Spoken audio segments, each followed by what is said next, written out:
നമ്മൾ തിരുവനന്തപുരത്തേക്ക് പോകുമ്പോൾ അവിടെ ഡാൻ കുര്യൻ കൂടി ചേരുന്നുണ്ട്.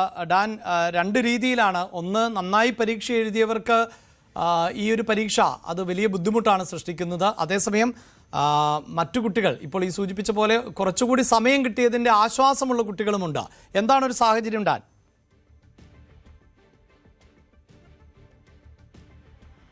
11:30 മുതൽ അകത്തേക്ക് പ്രവേശിപ്പിച്ചു തുടങ്ങും. പരീക്ഷാ കേന്ദ്രങ്ങൾക്ക് അകത്തേക്ക് ഈ മത്സരാർത്ഥികളെ അല്ലെങ്കിൽ പരീക്ഷ എഴുതുന്ന വിദ്യാർത്ഥികളെ പ്രവേശിപ്പിച്ച് തുടങ്ങും. 2 ബ്ലോക്കുകളാണ് യൂണിവേഴ്സിറ്റി കോളേജിൽ ക്രമീകരിച്ചിരിക്കുന്നത്. അതുമായി ബന്ധപ്പെട്ട ക്രമീകരണങ്ങൾ, സുരക്ഷാ ക്രമീകരണങ്ങളൊക്കെ അകത്ത് കർശനമായി ഉറപ്പുവരുത്തുന്നുണ്ട്. നമുക്കറിയാം, ഈ പരീക്ഷ മറ്റ് പരീക്ഷകൾ പോലല്ല. ഏതൊക്കെ വസ്തുക്കളാണ് അകത്തേക്ക് കയറ്റാൻ പാടില്ലാത്തത് എന്നതിനെ സംബന്ധിച്ച കൃത്യമായ ഒരു മാർക്കിങ്ങൾ അത് പുറത്ത് തന്നെ ഫ്ലെക്സായി സ്ഥാപിച്ചിട്ടുണ്ട്.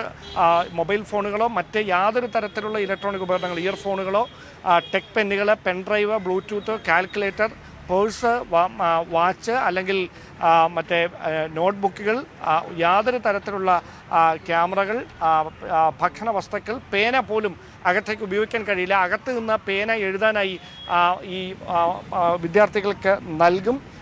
അത്തരത്തിലാണ് അതുമായി ബന്ധപ്പെട്ട ക്രമീകരണങ്ങൾ സജ്ജമാക്കിയിരിക്കുന്നത്. അതിനപ്പുറത്തേക്ക് ഈ പറഞ്ഞ വസ്തുക്കൾ, ഈ നിരോധിച്ചിരിക്കുന്ന ഒരു വസ്തുക്കളുമായി ഒരു ആൾക്കും അകത്തേക്ക് കയറാൻ കഴിയില്ല. ഒരു ഉദ്യോഗാർത്ഥിക്കും അകത്തേക്ക് കയറാൻ കഴിയില്ല. കാരണം അത് നേരത്തെ തന്നെ മാൻഡേറ്ററിയായി നൽകിയിരിക്കുന്ന നിർദ്ദേശമാണ്. അതേസമയം ഈ പരിശോധനകൾ കൂടുതൽ കർക്കശം നിറയുന്ന ഒരു സ്വഭാവത്തിലേക്ക് നീങ്ങിയാൽ അതിനെതിരെ പ്രതിഷേധം കടുപ്പിക്കും എന്ന മുന്നറിയിപ്പുമായി SFI ഉൾപ്പെടെയുള്ള വിദ്യാർത്ഥി സംഘടനകളും രംഗത്തെത്തുന്ന ഒരു പശ്ചാത്തലം കൂടിയുണ്ട്. എന്തായാലും 11:30 മാത്രമേ ഈ ഗേറ്റുകൾ തുറന്ന് അകത്തേക്ക് ഉദ്യോഗാർത്ഥികളെ കയറ്റിവിട്ട് തുടങ്ങുകയുള്ളൂ.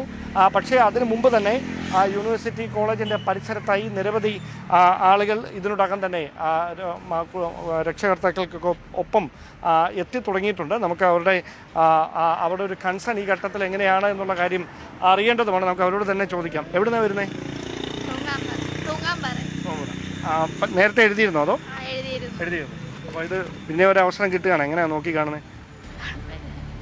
പ്രിപ്പയർ ആയോ നല്ലതായിട്ട്? ഓക്കെ. എവിടെയാണ് നേരത്തെ ആദ്യം എഴുതിയത്? എവിടെയായിരുന്നു? നെയ്യാറ്റിൻകരയായിരുന്നു. ഇവിടെ ഫസ്റ്റ് ടൈം അല്ലേ? All the best. അപ്പോൾ ഒരു അവസരം കൂടി ലഭിച്ചതിൻ്റെ സന്തോഷത്തിലാണ്. നേരത്തെ പരീക്ഷ എഴുതിയ കുട്ടികളാണ് അവർ. ഒരവസരം കൂടി വീണ്ടും അത് എഴുതാനായി, കുറച്ചുകൂടെ പ്രിപ്പയർ ചെയ്തുകൊണ്ട് എഴുതാനായി ലഭിച്ചതിൻ്റെ സന്തോഷത്തിലാണ് കുട്ടികൾ. അവർ ആ സന്തോഷം പങ്കുവെക്കുകയും ചെയ്യുന്നുണ്ട്. 1:30-ക്കാണ് ഇതിൻ്റെ ഈ പ്രവേശന കവാടം ക്ലോസ് ചെയ്യുക. 11:30-ക്ക് അത് തുറക്കും, 1:30-ക്ക് അത് ക്ലോസ് ചെയ്യും.